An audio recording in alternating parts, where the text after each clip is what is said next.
আসসালামু আলাইকুম, সবাইকে স্বাগত জানাচ্ছি মাদের কুকিং চ্যানেলে। আপনারা কি কেউ কখনো টাটকা কাঁচা পেঁপে মাখা খেয়েছেন? দুপুরে খাওয়ার পর বা বিকেলে আড্ডা জমাতে আমরা কিন্তু সবাই একটু টক ঝাল মিষ্টি কিছু একটা খুঁজি। আর সেই খাবারটা যদি হয় একদম টাটকা পেঁপে দিয়ে তৈরি স্বাস্থ্যকর কোনো মাখা, তাহলে তো আর কথাই নেই। অনেকেই কাঁচা পেঁপে মাখা বা সালাদ পছন্দ করেন, কিন্তু আজ আমি আপনাদের সাথে শেয়ার করব খুবই মজাদার কাঁচা পেঁপে মাখার রেসিপি।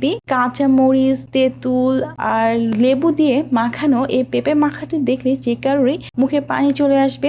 চলুন তাহলে কথা না বেরিয়ে শুরু করা যাক আজকের পেঁপে মাখার রেসিপি। পেঁপে মাখার জন্য আমি একটা কাঁচা পেঁপে, তেঁতুল, কাঁচা মরিচ আর লেবু নিয়ে নিয়েছি। আর এই উপকরণ দিয়েই আজকে খুবই মজাদার কাঁচা পেঁপে মাখা তৈরি করে দেখাবো। প্রথমে আমি এখানে পেঁপেটা নিয়েছি, পেঁপের যে মাথাটা রয়েছে সেটা কেটে নিচ্ছি। তারপর এটাকে এভাবে ঘষে এর যে আঠা রয়েছে, সাদা কালারের যে আঠাটা রয়েছে সেটাকে বের করে নিচ্ছি। তারপর আমি পেঁপেটাকে একটু খুব ভালোভাবে ধুয়ে নিয়েছি। এখন আমি একটা কাঁটা দিয়ে এগুলোকে পেঁপেগুলোকে খুব ভালোভাবে ছিলিয়ে নিচ্ছি। এভাবে আপনার কাঁটা দিয়ে খুব তাড়াতাড়ি কিন্তু পেঁপেগুলোকে ছিলিয়ে নিতে পারেন, অথবা আলুও কিন্তু এই কাঁটা দিয়ে খুব তাড়াতাড়ি ছিলানো যায়। এভাবে আমি পুরো পেঁপেটাকে ছিলিয়ে নিয়েছি। পেঁপেটা ছিলিয়ে নেওয়ার পর আমি একটু পরিষ্কার পানিতে এই পেঁপেটাকে ধুয়ে নেব। খুব ভালোভাবে ধুয়ে নেওয়া হয়ে গেলে এখানে আমি একটি বাটি নিয়ে নিয়েছি। তারপর এই বাটির উপর একটা গ্রেটার বসিয়ে দিয়েছি। এখন আমি এই পেঁপেটাকে খুব ভালোভাবে গ্রেট করে নেব। যখন দেখবেন পেঁপেটার এই পাশটা বিচি দেখা যাচ্ছে,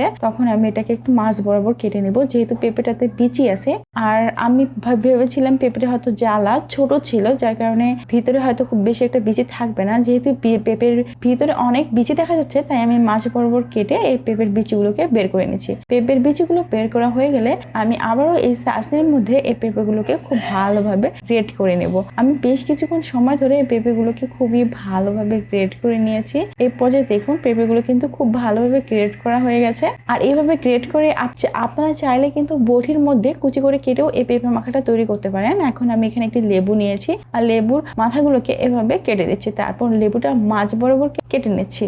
তারপর লেবুর মাঝখানে যে সাদা অংশটা রয়েছে সেটা এইভাবে কেটে উঠিয়ে নিচ্ছি, যাতে রসটা খুব তাড়াতাড়ি খুব ভালোভাবে বের করা যায়। এরপর আমি এখানে কাঁচা মরিচ নিয়ে নিয়েছি। এখন আমি কাঁচা মরিচগুলোকে একেবারে কুচি কুচি করে কেটে নিব। কাঁচা মরিচগুলো কুচি কুচি করে কাটা হয়ে গেছে। এখন আমি এই পেঁপের মধ্যে দিয়ে দিব তেঁতুল। আমি এখানে প্রায় 1/4 কাপের মতো তেঁতুল দিয়ে দিচ্ছি। তারপর দিয়ে দিব লবণ পরিমাণ মতো। আর এই পেঁপে মাখাতে লবণ একটু বেশি দেওয়ার চেষ্টা করবেন, যেহেতু এটা অনেকটা খেতে আচার টাইপের লাগে, আচার টাইপের লাগে, সেই কারণে। আর আচার টাইপের টক জাতীয় খাবারে একটু লবণ হলে কিন্তু খেতে খুব বেশি ভালো লাগে, যার কারণে আমি লবণের পরিমাণটা একটু বেশি দিই। এরপর দিয়ে দিচ্ছি চিনি। আমি এখানে প্রায় 4 টেবিল চামচের মতো চিনি দিয়ে দিচ্ছি। আর মিষ্টিটা অবশ্যই আপনারা আপনাদের প্রয়োজন অনুযায়ী কম বা বেশি বুঝে শুনে দেবেন। তারপর আমি এর মধ্যে দিয়ে দিচ্ছি চিলি ফ্লেক্স। আমি এখানে প্রায় 1/2 টিস্পুনের মতো চিলি ফ্লেক্স দিয়ে দিচ্ছি।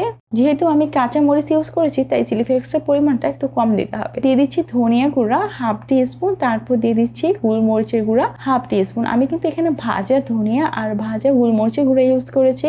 এরপর আমি দিচ্ছি লেবুর রস। আমি একটা লেবু সম্পূর্ণ এর মধ্যে রস করে দিয়ে দিয়েছি। তারপর আমি কাঁচা মরিচগুলো যে কেটে রেখেছিলাম সেগুলো এর মধ্যে দিয়ে দিচ্ছি। এখন আমি হাত দিয়ে তেঁতুলগুলোকে খুব ভালোভাবে চিনি আর লবণটার সাথে খুব ভালোভাবে কষলিয়ে নেবো।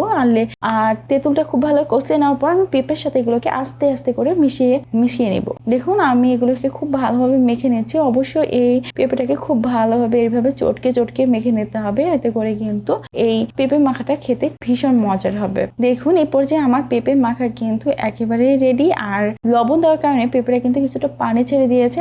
আর এই ঝোলটা খেতে কিন্তু ভীষণ মজার। আমার কাছে তো পার্সোনালি এই পেঁপে মাখাটা খেতে দারুণ লাগে। যদি পেঁপে দিয়ে যে এত মজাদার একটা খাবার তৈরি করা যায়, সেটা আপনার একবার তৈরি না করলে কখনোই বুঝতে পারবেন না। তো প্রিয় দর্শক, এই ছিল আমার আজকের কাঁচা পেঁপে মাখার রেসিপি। যদি আমার আজকের এই কাঁচা পেঁপে মাখার রেসিপিটা আপনাদের কাছে ভালো লেগে থাকে, তাহলে অবশ্যই লাইক, কমেন্ট আর শেয়ার করতে ভুলবেন না। সবাই ভালো থাকবেন, সুস্থ থাকবেন। আল্লাহ হাফেজ।